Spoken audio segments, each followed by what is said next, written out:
Hi, I'm Stu Davies, Ocean Caring Digital Strategist. This podcast dives into the real stories behind ocean caring brands, organizations, and ocean tech innovators. Welcome to A Drop in the Ocean. Each episode explores the wins, challenges, and lived experiences of people working to protect our seas, from grassroots campaigners to global initiatives, and from early stage ocean tech to large scale conservation programs. But this is more than just storytelling. Along the way, we'll also connect these change makers with experts in marketing, communications, AI, storytelling, and strategy, sharing practical insights to help all of us amplify our impact. One drop in the ocean becomes many. Let's make some waves together.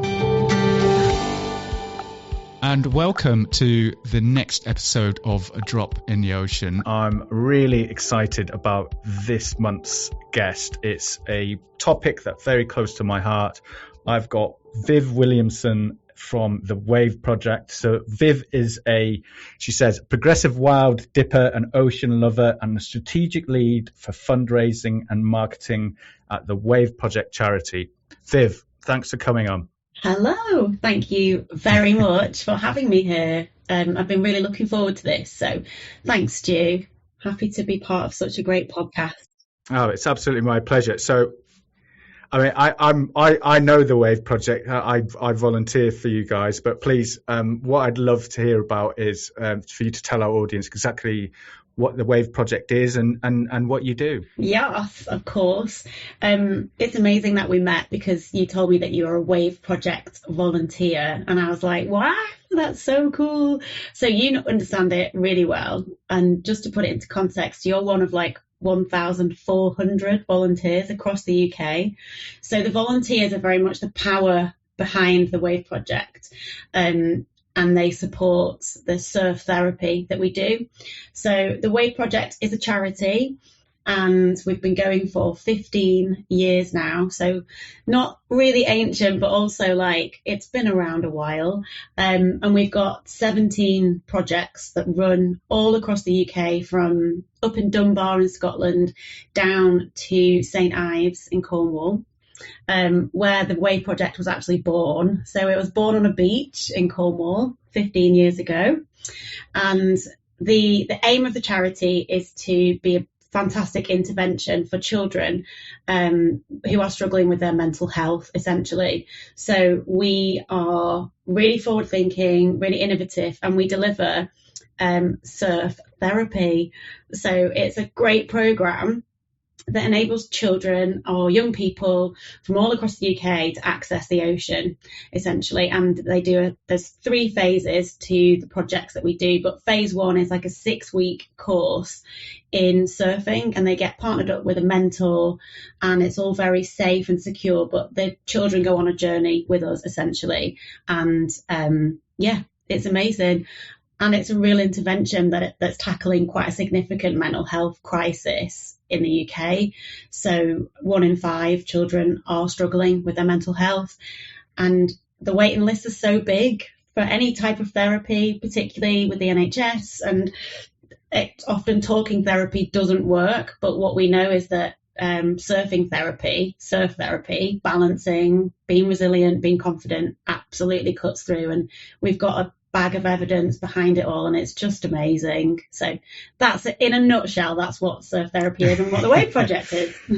Wow, yeah. I mean, and there's something about being in the ocean environment that makes it super special as well. And there's something about, being in a super fun environment, with the young people in teaching them to surf and being in the ocean, that adds something else to it, I feel. It does, because I think that the ocean is such a leveler, and there's no hierarchy in the ocean. Anybody can get wiped out, anybody can get under the water and come up with lots of seaweed on their head and feel just tiny in such a big space. And to get that kind of space and away from mobile phones, normal life, home life, the challenges that children are going through, and the children that come on our projects, they are having very, really challenging home situations. I think it's worth saying that all the children and young people that come to the Wave Project, they all are referred through the right pathways, through the schools, or through CAMS, so children's mental health support. So every child that comes to the Wave Project is on a referral pathway. And that's where we come in as that intervention. And as a charity that is purely reliant on voluntary giving from amazing supporters up and down the country, we're enabled to kind of fill that void and to bring them on the journey with us and give them a therapy that actually works. Because, you're in the sea and you're just away from kind of like the stresses of life, but it's as impactful for the kids as it is for their parents.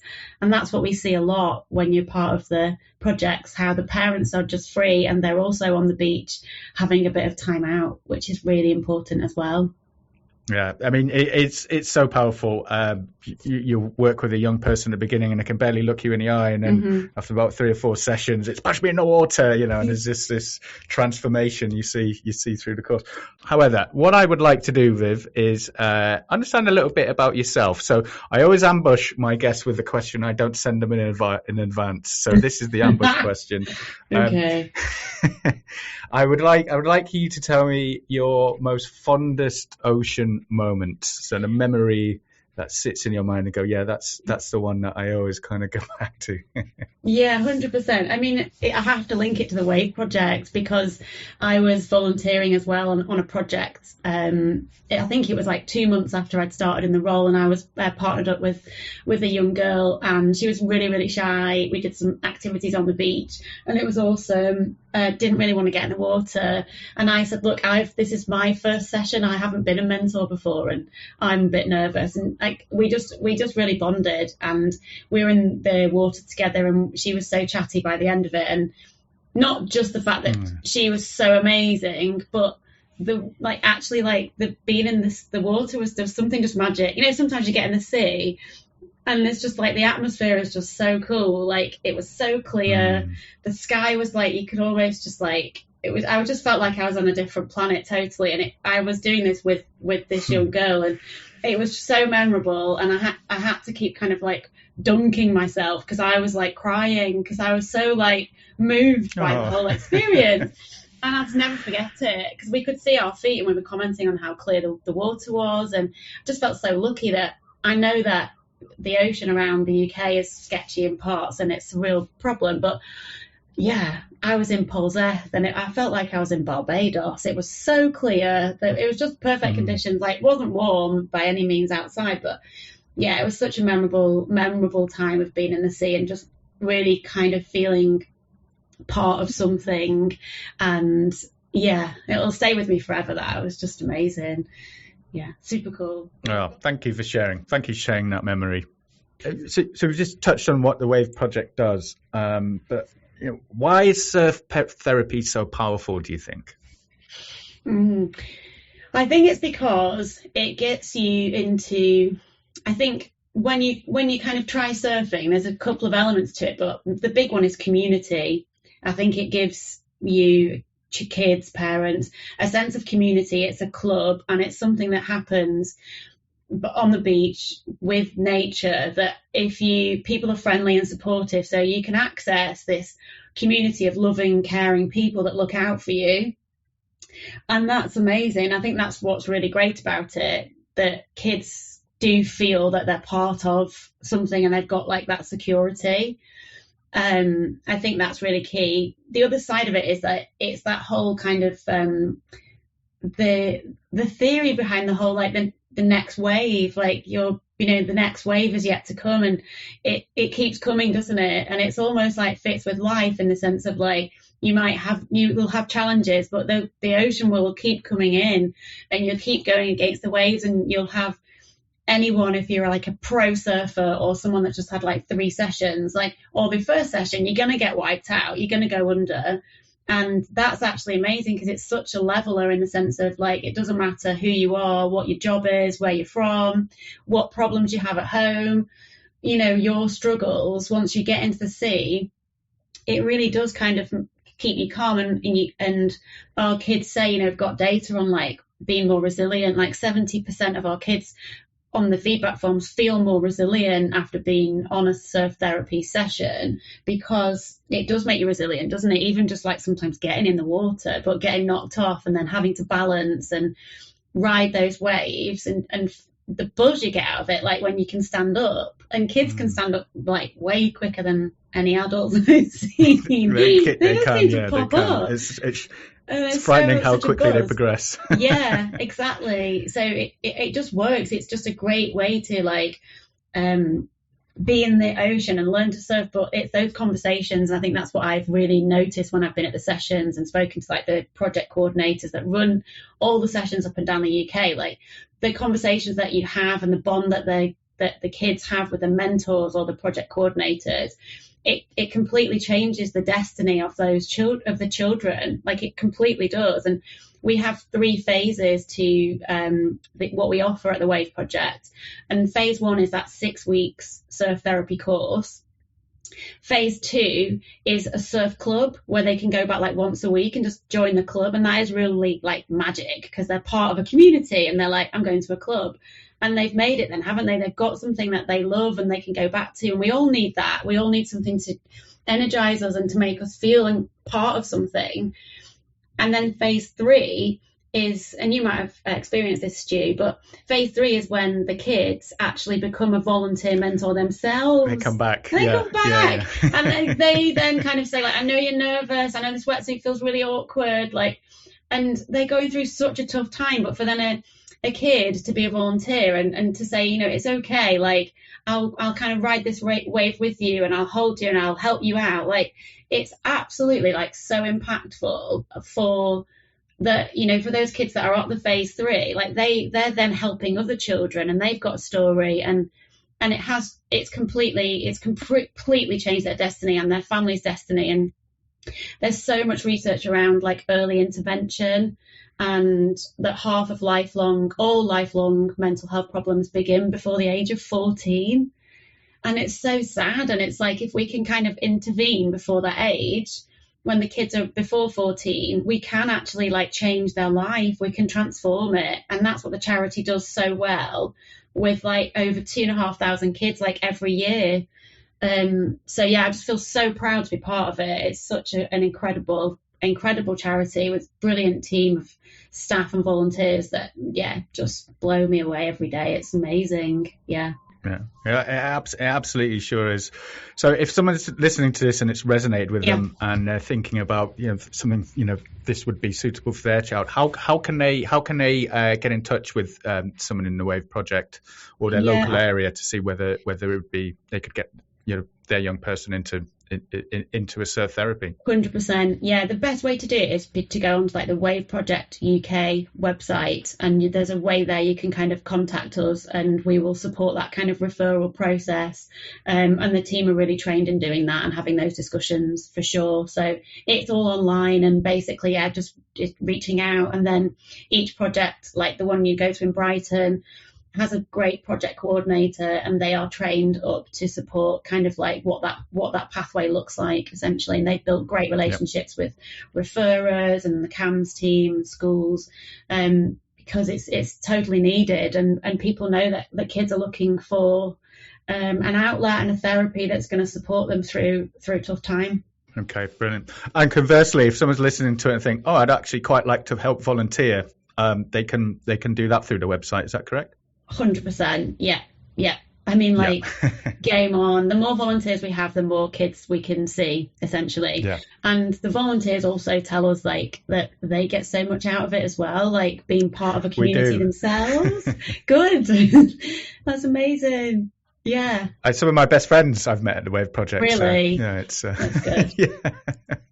Okay. So, Viv, what drew you personally into fundraising and impact-led work? Yeah, good question. I have always been interested in like fundraising. I did like public PR and marketing at uni, and I always loved that kind of like relationship building kind of support, you know, like fast-paced work where I felt actually that, yeah, loved a challenge. I think I'm just like a people person, and I've worked for quite a number of charities over my career. It's all I've kind of ever done, like fundraising and marketing. I've had some quite marketing heavy jobs, but yeah, fundraising, I feel like you are part of a movement and you're part of something, and working for a charity, it's hard. It's a slog, it's full on, because you are always it's often quite a lean operation. But I quite like the challenge. And then the feeling you get when you like secure a big donation or a grant, or a corporate says like, I want you to be my charity of the year, and all the employees do a big challenge, and the feeling that you get from that when they actually sign up and want to support the charity is just amazing, because you can instantly see, and particularly at the Wave Project, being quite a small charity, the impact is so big so quickly. So you can see where that money is going, and you can see that that's benefiting X amount of kids. And it's just, you just get such a buzz out of it. I have worked in businesses before, and I don't know, I always think like that's really cool, but I just like knowing that I'm helping out a bit and doing something good. But there's days when it's brutal, just like juggling and hard work, but it's really rewarding essentially. And then when you get to go to the projects, and I meet the delivery team, and you meet supporters that feel like so like moved and motivated to support the cause that you're representing, there's just nothing quite like it really. When you see the impact you can have, it's good. You just feel like you're doing something positive, and it's that whole kind of, when it's a job that you enjoy and you feel passionate about, it doesn't feel as there's no mundane vibes there. It's just good, and you get to meet some really good people. And the variety of people is just like, you don't know who you're going to be speaking to day in, day out, which is really cool, isn't it? It's not the same. So that's what I like as well, just a variety of different supporters, and understanding what makes them tick and their motivation, and the fact that they want to support the Wave Project. They are like, most of our supporters are so cool because they love the ocean, and they love like, they know that when they get in the sea with their kids, like the impact it has. So that is quite transferable to them, they've been able to understand, actually, if I donate to the Wave Project, I know the benefits quite quickly to those kids. And so that's what's really great about it.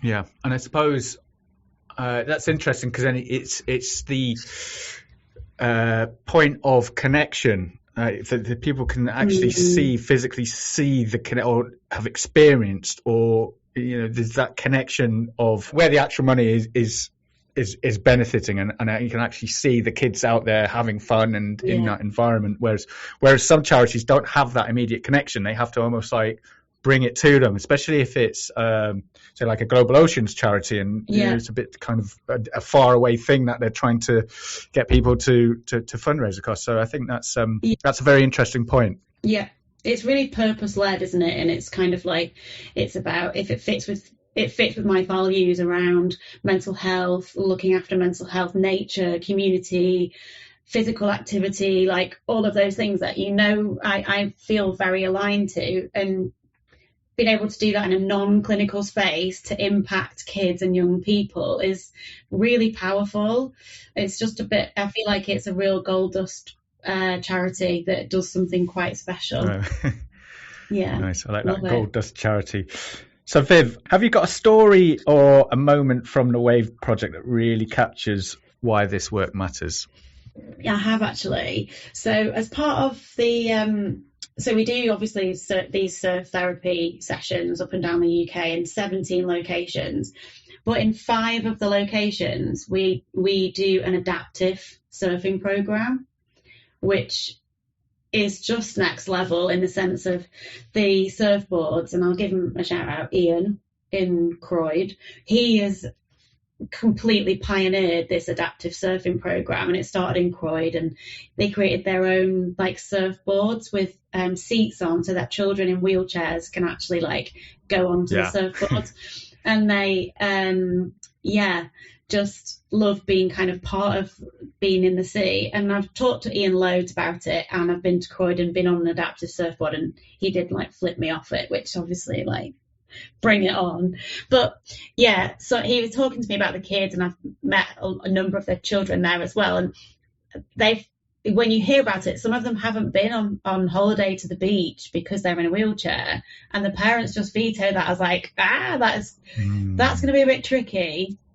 So for kids to be able to like go on holiday to the beach that have never been to the beach, but not just sit in a wheelchair and like embrace and look around, they can actually be in it and taking part in an activity with a team of volunteers on an adaptive surfboard, and feel that kind of moment of like, asking for a wipe out, like, yeah, wipe out, like they want to get flipped and feel that they've been flipped into the sea. And that's just amazing. So yeah, that's certainly something that I've witnessed and just been completely blown away. Like that they don't have to sit on a beach and just look around and have an ice cream. They can be like, actually, get me in adaptive wetsuits, which are tricky for most people, and on a surfboard and in the sea. There's a guy called Max, and he had his sister on the surfboard with him, like, filming content and making videos. I'll send you it. It's brilliant. It's on we've got a Wave Project YouTube channel, and there's loads of videos on there, and that just really you feel like you're on the beach when you watch them. But his sister was on the surfboard with him, and they've never would have got to do that. And we enabled it to happen, and he was just like, done. So cool. Really, really great. A brilliant story, and that's why it matters, and that's the difference it makes.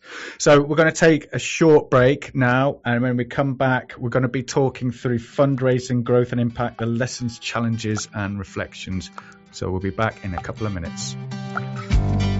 You're listening to A Drop in the Ocean, the podcast that brings together ocean changemakers and digital experts, helping us all amplify our impact.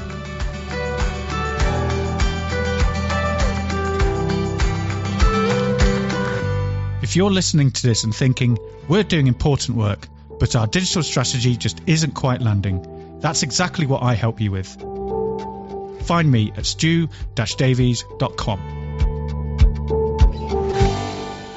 And welcome back to A Drop in the Ocean. This month, my guest is Viv Williamson, who is the head fundraising from the Wave Project. Welcome back, Viv. Thank you. There we go. So what we're going to do in this next half of the session is we're going to deep dive into some of your experience so we can share it with the audience, and particularly interested around fundraising, growth and impact, the lessons, challenges, and your reflections from that. So, I mean, how do you even approach fundraising for a charity like the Wave Project, where, emotion and evidence and outcomes all seem to matter?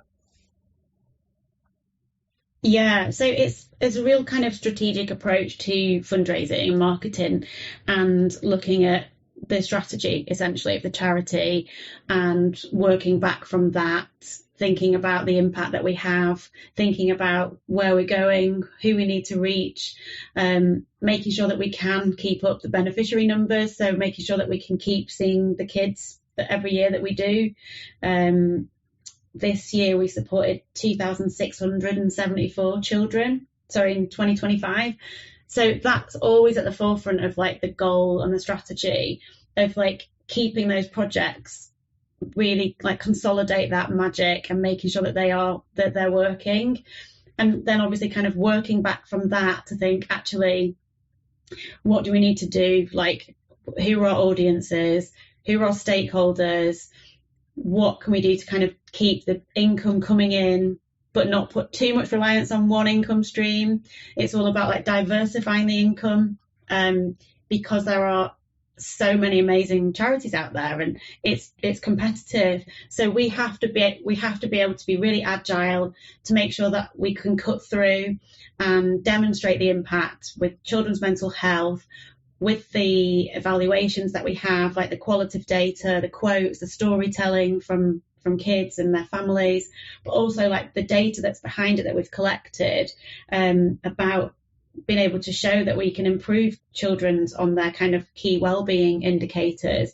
So there's a lot that goes into it, and it's all about, as a team, which we do brilliantly, just checking on each other and challenging each other and making sure that we are really focusing on our core strength, which is that looking after kids basically in blue spaces and delivering our surf therapy program. And if we can do that and keep doing it really well and keep raising enough money to make that happen, then we're in a really good place. But yeah, it's about being agile, because trusts and grants, like funders can stop funding because they feel like they've got to a point of like, yeah, they want to donate to somebody else. So you always have to be quite light on your feet, I think, to react. And if there's an opportunity, like, right, what do we need to do to get together to drive that opportunity, and how we can make it work? So I've worked on strategy for a lot of organizations, and I think, you said you're small and you haven't been around for long, but you have more strategic guile than I've seen for a lot of organizations, in terms of you've looked at your resources, you know what you can or can't do, you've got your real eyes on the prize, and your strategy has to be, well, we need to focus on this thing that we're good at, and we're going to stay on that station, and we need to be extremely agile.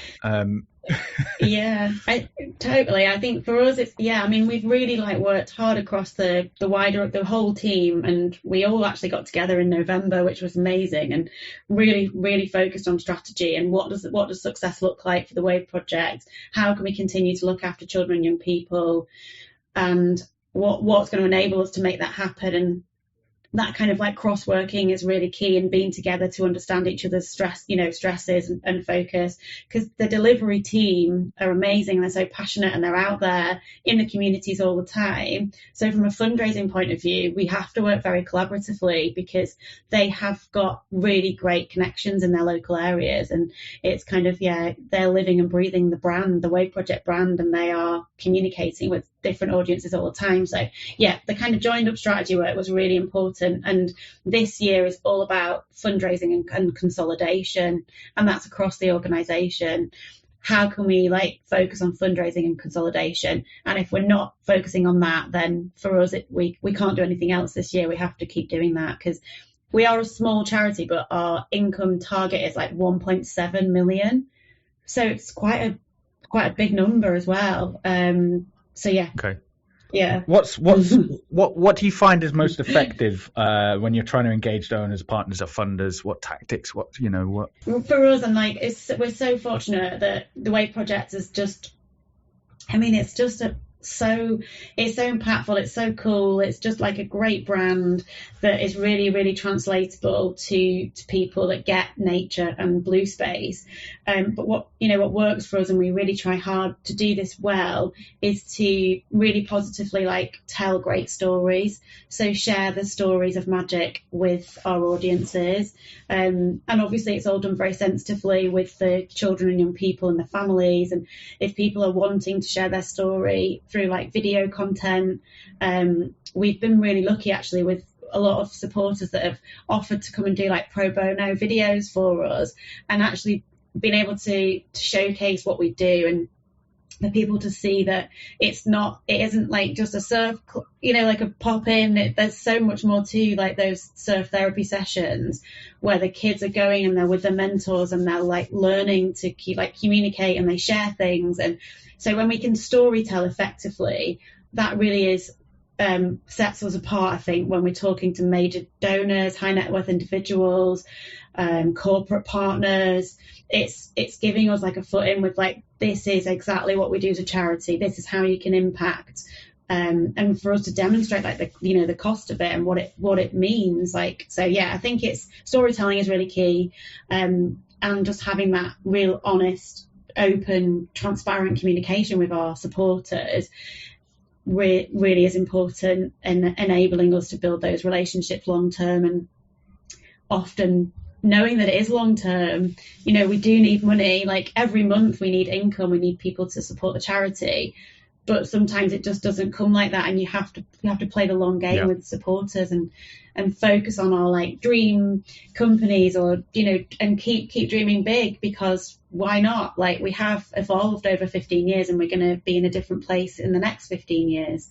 But we just want to keep driving forward what we do, and brilliant. So impacting, telling the story and showing the impact. It's powerful stuff, and it can be simple when we kind of think about it in those terms to make it, because we can get so lost in the digital labyrinth of what's going on. But if we strip it back to the story of actually what's happening and show the impact, then you think about where and how you actually do with it.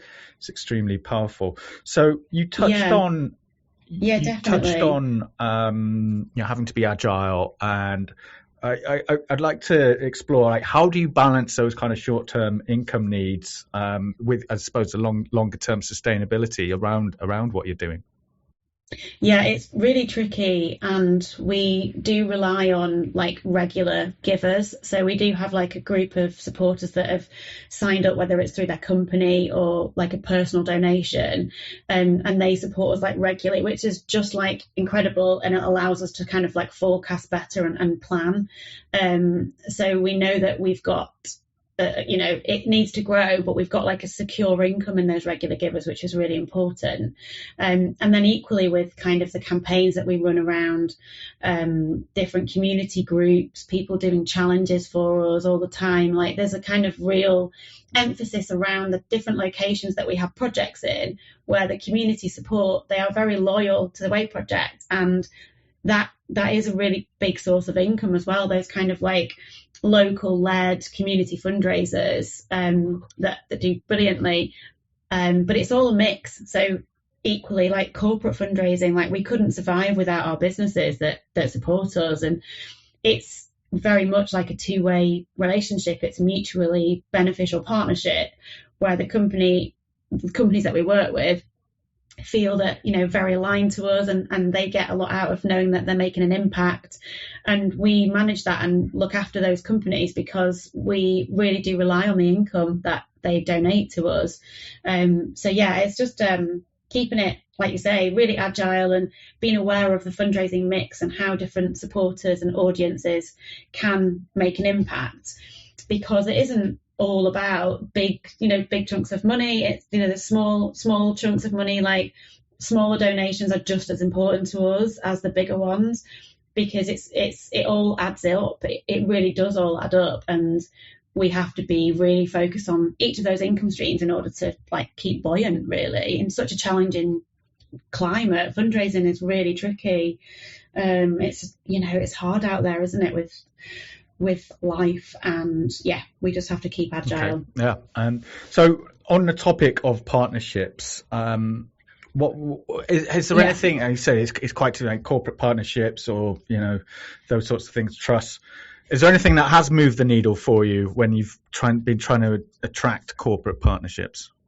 Yeah, I think that what's been good for us with corporate partnerships is like that kind of like content, organic, real good content creation, that because it is really attractive when you see young kids like, and with surfboards in the sea, like against all weathers. Like it's really beautiful to see that, and to see that what this charity is doing is providing such a safe space of surfing therapy, which is so unique actually. So when we partner up with businesses, for them to be able to kind of like tap into that a little bit, and for them to be able to bring their staff and employees to a beach session, and to see that, and to be able to, it's just a really nice way that we can demonstrate the impact of a business, kind of share updates, and for them to be able to demonstrate that they're involved in what we do. So I think there's a lot of kind of content that works really well with companies, and for their staff to know that they're doing good work through their business is really important. Yeah, okay, thanks. Yeah, that makes absolute sense. So getting on to storytelling. Okay, so some of the topics that come through WaveTop can be quite sensitive, especially around young people's mental health. How do you tell those stories responsibly and powerfully? That must be a fine line to tread. Yeah, it really is. And I have to give a shout out to Joy in my team. And she's amazing at that, in the sense of like, that is the key thing with storytelling, is really, really understanding like the parents and the children, and just having those open conversations about if they do feel motivated to share their story, so that it will inspire other kids, or other families to either donate or to actually like get involved and be a volunteer or come through the project and say, actually, I could really benefit from this. How do I go about doing that? So it's all about just communication really, and being really open with like what they're comfortable with and having those conversations. And yeah, kind of like most of the time the kids are, you know, really happy to be able to inspire, and it's all done in such a caring way.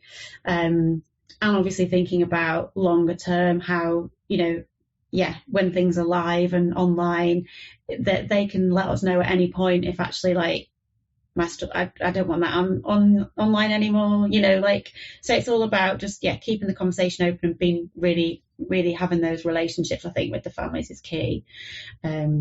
Yeah, because it's a total balance of, yeah, how you want to share that. Yeah, thanks. So let's talk a bit of digital. Where does digital marketing and communications fit into your fundraising strategy? We are on a bit of a growth journey, actually, and I think this time next year we'll be on a whole different level with our digital marketing. We are in the middle of a digital transformation project at the moment. We got some funding to actually invest in the charity in that, so it's a grant application that we were successful with, and that is all about our digital transformation. So that's from kind of like how we communicate, our database, like everything around it is getting a bit of a rehaul, which should be really exciting. And what that will enable us to do is really tap into the right audiences, I think, and for us to be on a bit of a journey with that. So yeah, we've got funding for it, and we're hoping to drive that. And just make us a bit more savvy and out there. And we've got great content, our socials are good, we've got good followers, but how can we take it to the next level, I think, is what this funding is enabling us to do. So that was a really great thing to be part of. Yeah, that's exciting. But how are you currently using it as an organisation to reach people? What kind of methods, what channels? Just good to get a bit of a flavour of what you're using. Yeah, we use yeah, of course. Yeah, so we do like we do a lot of like Instagram, like we do a lot of like LinkedIn, like there's lots of like social, all the like the regular socials that we do, and we get a lot of kind of interaction on there with supporters and like people sharing and liking our content and our messaging. Yeah, so I think that's kind of one of the main things really for us. But yeah, hoping to get Brilliant. A bit more savvy. And thinking about challenges, what's the hardest hard? What's really, because you said it's really hard to slog. What is that hard, or what is really messy behind the scenes? What's happening? Yeah, I mean, it's just like the volume of, I think with the Wave project, because we are such a lean team behind the scenes trying to, for the delivery staff, their roles are so important, and they are responsible for all of the referrals. We work with 800 referral partners across the UK to deliver this wellbeing support. So the delivery team are constantly working with referral partners because the demand is so high with children that just aren't kind of getting the support. So they're dealing with that, and also planning the sessions, organising the volunteers, making sure that all the safeguarding is completely watertight. And then on the same side of it, they're also managing fundraisers and community fundraising and spotting opportunities for income generation.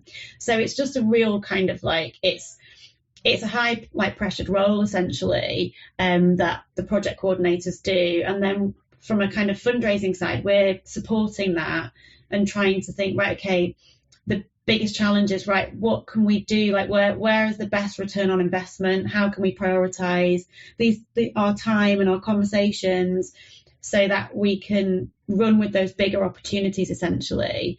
So it's all about just prioritizing and focusing on what's going to be the best for the charity. But yeah, so it's all just that kind of the juggle, I think, the balancing act with quite a lean team, and keeping focused on what the goal is and that strategy. And there's always lots of new things to do and think about. And that's amazing. And we're such a creative team and a creative organisation in the sense of just what we deliver. So it's also like, do we want to go skateboarding? What about paddleboards? And it's like really trying to think about actually our core service is surf therapy. We're the UK's leading surf therapy charity. We need to keep focused on that. Let's keep doing it brilliantly. Let's keep make sure we can see the children, and behind the scenes, like, what is the most efficient way to fundraise and keep powering the organisation with voluntary income, and being able to like effectively like steward and thank the donors that do get behind us, because we you know, you have to do that effectively so that you've built that trust and they understand they're on the mission, that they're as passionate, you know, our supporters, you know, are as passionate about the charity as the volunteers and the staff. We're all in it together. And that really does filter through from supporters right up to our like board of trustees. You know, we've got a fantastic board of trustees that they are so in it and focused on that goal of like, how can we sustain that, you know, the income year on year? How can we grow it? How can we see more children? And keep the projects like thriving. So it feels like such a team effort, and it's all about just kind of reminding everybody of that, and that we are working hard and lean, and we can do it. And sticking to your strategic guide rails. Let's get them. How strategic maturity. You're sticking to like this is the guide rails of where we need to stay. Brilliant stuff. Yeah, and I think it's been open with the team to challenge each other, like when we're not doing that, because like we need to stay on track, because income is a challenge, and it's like, how can we focus on that and keep each other in check? And it's such a good team that do that. And is there any advice you'd give to anyone else who might be listening, who's trying to grow their income with limited resource and they're banging their head against the wall? Any kind of key hot tips you might be able to give them in that journey? I think it's like it's a bit of a boring answer, but it's like the data, isn't it? Like your database, how good is the data that you've got about supporters, and are you like stewarding them effectively? Like, are you thanking them? Are you bringing them on the journey? Are you telling stories that are going to inspire them? And almost a bit of like network mapping, like who do they know? Who do your biggest supporters know, and how can they amplify that voice for you? Like, we often find it's like, you know, as fundraisers and project coordinators at the Wave Project, it's the volunteers, it's the networks that can open those doors up to really good conversations with like a massive business that we wouldn't have ever been able to kind of knock on the door. So it's really like appreciating that you just don't know like who you're having a conversation with and who they might be able to help you to get in touch with, and having that goal of like who your perfect audience is, essentially who your audiences are, and being aware of that and having those conversations. There's a really good framework called the Dream 100, which is a bit like that, where you would identify the top 100 people who are influencers or people who are close to your ICP, your ideal customer profiles, that you would then kind of strategically target to then say, okay, these are the people who are going to give me the big. What you're doing is you're borrowing their audiences and you're borrowing their reach, and it's an effective way. It's a framework that's online, so anyone can kind of look that up and look into it. So we're coming towards the end, but I do want to tap you up on AI. So the question of AI, obviously it's hot topic, hot cookie. It's here, it's not going away. Have you any thoughts on it? Are you using it? Is it useful? Is it risky? As you go, we don't know quite what to do with it. What's happening in the Wave Project? 100%. Like, we're trying with this digital transformation grant that we're working on. Like, AI is quite a key part of that in terms of how we use it strategically. So, I mean, one example is like trust and grant applications. They're really wordy documents to complete, and actually AI is really good for that in terms of just being able to summarize what you might need, but always put your own spin on it as well. So we're trying to just use it responsibly and see how it can help us to grow as a charity. But carefully. There's no right answer with it at the moment. It's a runaway train, and everyone's trying to jump on the carriages, despite what they say. No, but okay, so to No, there are some brilliant people out there doing some things. We had Mary Kemp on last month, who's really great at explaining how to use it. Right, so 100%. Very sadly, Viv, that is the end of the show. I could just talk about this for hours on a podcast, but we like to sign off with a call to action, and we like to. So, what's the one thing that listeners can do to support the Wave Project? Get on the Wave Project UK website, and it's our 15th anniversary this year. So in any capacity, you can get involved and support us with a donation or an activity or through your business. Be open-minded, because we are just, an amazing charity, and we can work with you essentially. So I would just say, check out what we do, and if you want to work with us, we would be absolutely delighted to create a great partnership. Well, fantastic. Viv, you've been a wonderful guest, and I'll speak to you soon, I hope so. Thank you so much. Thank you, Stu. Thanks for listening to A Drop in the Ocean, helping us all amplify our impact. New episodes will be available from your streaming platform of choice. Please like, review and share to help us spread these messages. See you next time.